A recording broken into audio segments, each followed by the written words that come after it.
का, जसं की लिफ्ट आपल्या घरी असेल नाही तर ऑफिसमध्ये असेल आणि त्याचं इन्स्पेक्शन जर करायचं असेल तर त्या ज्या केबल आहेत त्या नीट आहेत का, बटन नीट दाबली जातात का, आणि समजा जर लाईट गेली तर लिफ्ट ऑटोमॅटिकली एका फ्लोअरला येऊन थांबते का, हे जे बेसिक लिफ्ट मध्ये चेक केले जातात. हे तर 51,000 फीटला उडणारं विमान आहे आणि ह्याचं चेकअप तर करावाच लागतो. हे DGCA सुद्धा सांगितलेलं आहे.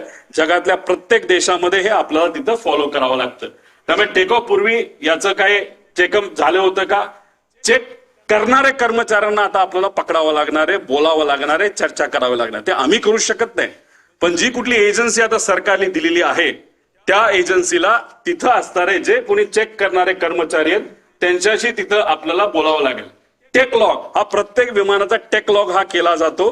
टेक लॉग असेल तो जो अधिकारी आहे मेकॅनिकल इन्चार्ज तो सही करतो आणि विमान चालक जे असतात को पायलट आणि मेन पायलट हे त्याच्यावर तिथं सही करतात. टेक लॉग सुद्धा आता आपल्याला शोधायचं आहे. आणि विमान हे जे होतं ते एअरवर्दी होतं का, म्हणजे विमान उडण्याच्या लायकीचं होतं का, असा एक वेगळा रिपोर्ट हा DGCAचा असतो. तो सुद्धा तिथं बघण्याची जरूरत आहे.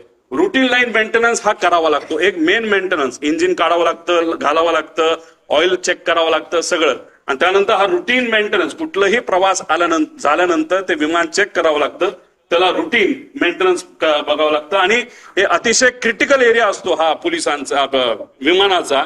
तिथं सगळीकडे CCTV कॅमेरा असतात. तिथं मोठ्या मोठ्या इंडस्ट्रियलिस्टचे विमानं ठेवलेली असतात आणि तिथं सगळीकडे हँगरच्या बाहेर आणि हँगरच्या आत CCTV कॅमेरा त्या ठिकाणी असतात. त्यामुळे ते CCTV कॅमेरा कुठे आहेत, कसे आहेत, कोण मेंटेन करत होतं, खरंच विमानाला कोणी हात लावला होता का, चेकिंग झालं होतं का, हे सगळं तिथं बघण्याची आपल्या सर्वांना जरूरत आहे. आणि विमानाचा हेवी बेस मेंटेनन्स हा कधी केला, कसा केला, काय केला, त्याला विमान कंपनीला सुद्धा शेड्यूल दिला असतं आणि त्या शेड्यूल प्रमाणेच आपल्याला मेंटेनन्स हा करावा लागतो. ते झालं होतं का, त्याचा रिपोर्ट कुठे. आणि हे रिपोर्ट का मागतोय, कारण का हे जे VSR कंपनी आहे त्या VSR कंपनीमध्ये अनेक एक्स DGCAचे लोक काम करतात, नाही तर त्यांचे कन्सल्टंट आहेत.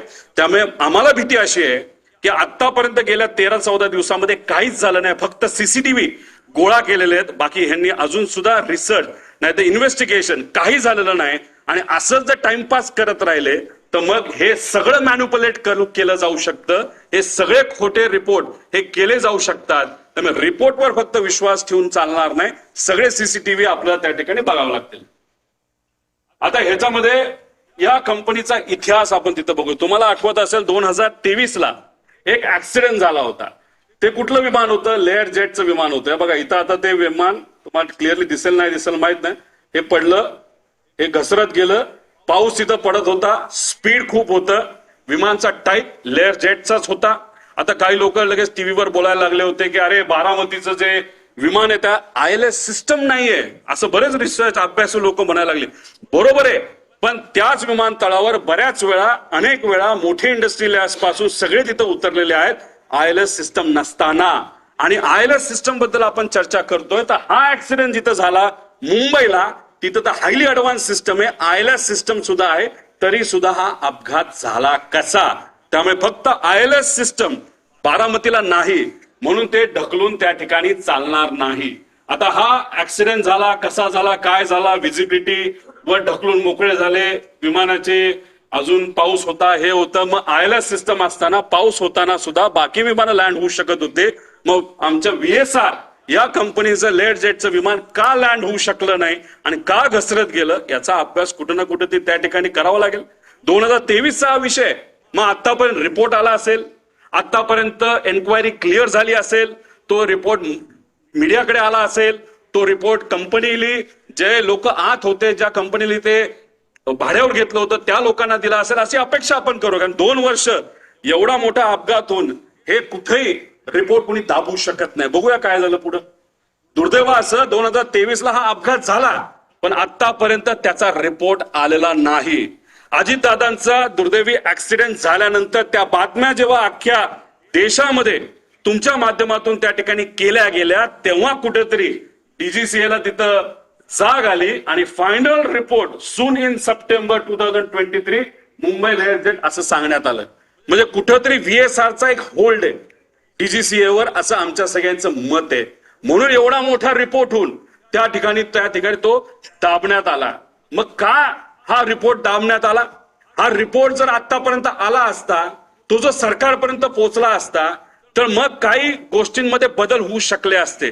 आणि मग आज आपले अजितदादा, माझे काका, हे आज आपल्या सर्वांमध्ये इथं असू शकले असते. पण हा रिपोर्ट न झाला, न त्याच्यावर चेक झालं, कसं घडलं याचा कुठेही अभ्यास त्या ठिकाणी झाला नाही. हा रिपोर्ट आजपर्यंत दाबला असं आमच्या सगळ्यांचं त्याच्यामध्ये म्हणणं आहे. पण ठीक आहे, भारताने हा रिपोर्ट दाबला.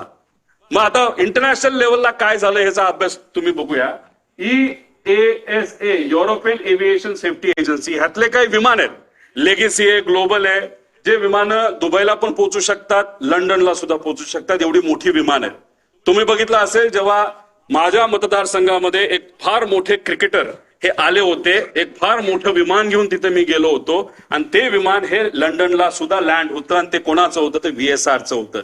मग हे विमान लंडनला तिथं पोहोचत असेल, नाही तर युरोपमध्ये तिथं जात असेल, जेव्हा ही घटना भारतामध्ये, महाराष्ट्रामध्ये, मुंबईमध्ये घडली 2023ची, त्याची दखल युरोपियन एव्हिएशन सेफ्टी एजन्सीने घेतली, आणि एजन्सीने VSRला विचारलं, अरे बाबा, तुला TCO, थर्ड कंट्री ऑपरेटर म्हणून आम्ही परवानगी दिलेली आहे, तुम्ही आमच्याकडे लँड होऊ शकता, पण ही घटना घडली कशी याचा रिपोर्ट आम्हाला तू दे, सेफ्टी तू करतो, काय करतो, कशा, या बाबतीत आम्हाला थोडी तरी माहिती दे.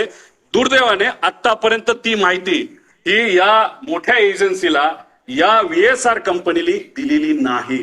तिथं सुद्धा हे दाबण्यात आलं, आणि कुठंतरी काहीतरी गोष्ट लपवण्यात आली, आणि त्यांनी सांगितलं लेवल 1 ची त्रुटी असल्याच्या कारणाने EASA कडून VSRचा परवाना रद्द झाला. लेवल 1 म्हणजे काय?